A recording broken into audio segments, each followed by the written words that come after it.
Welcome to new TV Telugu. Vedlapalem సంఘటనలో గాయపడ్డ బాధితులను కాకినాడ ప్రభుత్వ ఆసుపత్రిలో రాష్ట్ర కార్మిక శాఖ మంత్రి వాసంశెట్టి సుభాష్ పరామర్శించారు.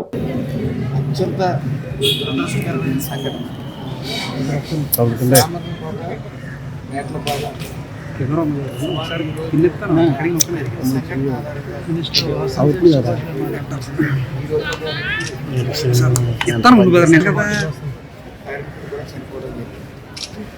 అయితే 3 నెలల క్రితం మండపేట రాయవరంలో జరిగిన సంఘటనలో 10 మంది చనిపోవడం. తర్వాత ఈ ఫైర్ వర్క్స్ అన్నిటినీ కూడా కొన్ని రూల్స్, కఠినమైన రూల్స్ ఫ్రేమ్ చేసి, ఫర్ ఎగ్జాంపుల్ మండల లెవెల్ కమిటీ కూడా వేయడం జరిగింది. ఆ కమిటీలో తహసీల్దార్ గారు కానీ, ఎస్ఐ గారు కానీ, అదేవిధంగా ఒక ఫైర్ ఆఫీసర్ కానీ, అలాగే లేబర్ ఆఫీసర్ కానీ, ఆ నలుగురిని వేసి 3 monthsకి ఒకసారి ఇన్స్పెక్షన్ అనేది పెట్టడం జరిగింది. తర్వాత లేబర్ ఆఫీస్ నుంచి ఖచ్చితంగా LE3 అనేది పర్మిషన్ ఉండాలి ఖచ్చితంగా అనేది పెట్టడం జరిగింది. అలాగే మ్యానుఫ్యాక్చరింగ్ యూనిట్ నుంచి స్టోరేజ్ యూనిట్ వరకు 45 meters దూరం ఉండాలి అనే రూల్ కూడా పాస్ చేయడం జరిగింది. అలాగే డ్రైవింగ్ ప్లాట్ఫామ్ కూడా మ్యాక్సిమం ఎంత దూరం పెట్టగలిగితే అంత దూరం పెట్టడం కూడా జరిగింది.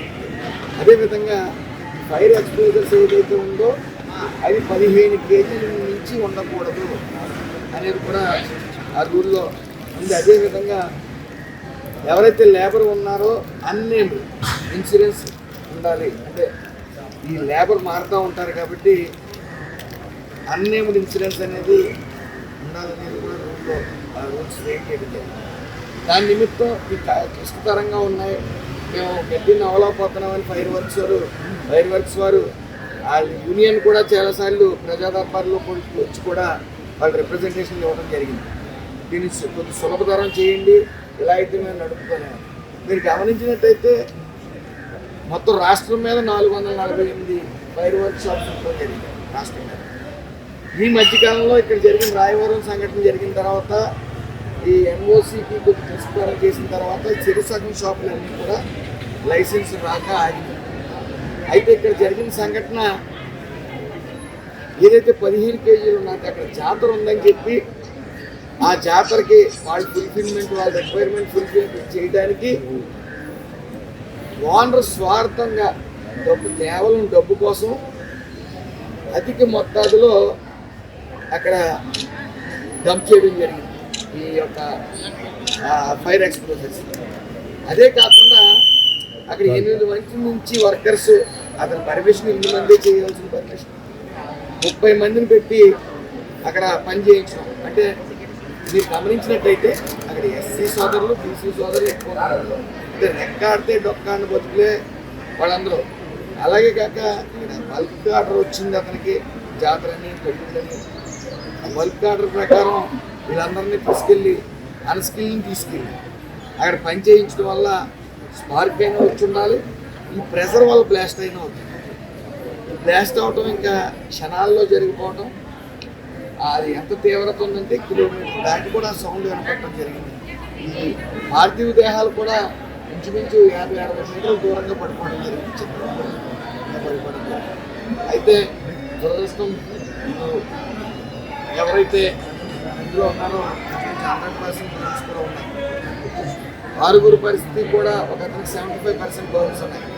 6 పరిస్థితి కూడా విషమంగానే ఉంది. మెరుగైన వైద్య సిబ్బంది అంతా కూడా అందిస్తూ ఉన్నారు. అయితే చంద్రబాబు నాయుడు గారు, మన గౌరవ ముఖ్యమంత్రి చంద్రబాబు నాయుడు గారు నేను హఠాహుటిన మీరందరూ గమనించాలి. ఏ విధమైన ఆర్పాటాలు లేకుండా ఉన్న బలంగా అయినా, ఏ ఎస్కాట్ లేకుండా అయినా రావడం జరిగింది. ఎందుకంటే 28 మంది చనిపోయారని రావడం ఆయన నిన్నే చెప్పడం జరిగింది. 20 లక్షల రూపాయలు ఇస్తానని చెప్పడం జరిగింది. కేంద్ర ప్రభుత్వం 2 లక్షలు ఇస్తాను. అది లేబర్ వెల్ఫేర్ బోర్డు నుంచి 20 లక్షల రూపాయలు నా శాఖ నుంచి ఈరోజు CM గారి ఆదేశాల మేరకు 20 లక్షల రూపాయలు ఇవ్వడం జరిగింది. అదేవిధంగా గాయపడిన వాళ్ళకి 50,000 రూపాయలు కూడా 2 లక్షలు లేని వాళ్ళకి ఇస్తానని చెప్పడం జరిగింది, ప్రకటించడం జరిగింది. అయితే సీఎం గారు కూడా దీని మీద చాలా సీరియస్గా ఉన్నారు. నేను 4 అధికారులు సస్పెండ్ చేయడం జరిగింది. అదేవిధంగా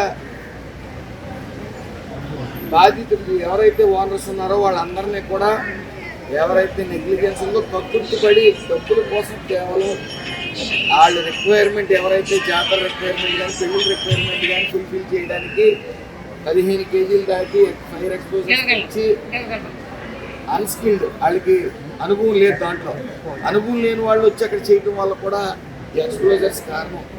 సో ఇవన్నీ కూడా పరిగణలో తీసుకుని ఇంకా వాళ్ళ ఆస్తులు జప్తు చేయడానికి కూడా వెనకాడని చెప్పి గౌరవ ముఖ్యమంత్రి చంద్రబాబు నాయుడు గారు చెప్పడం జరిగింది.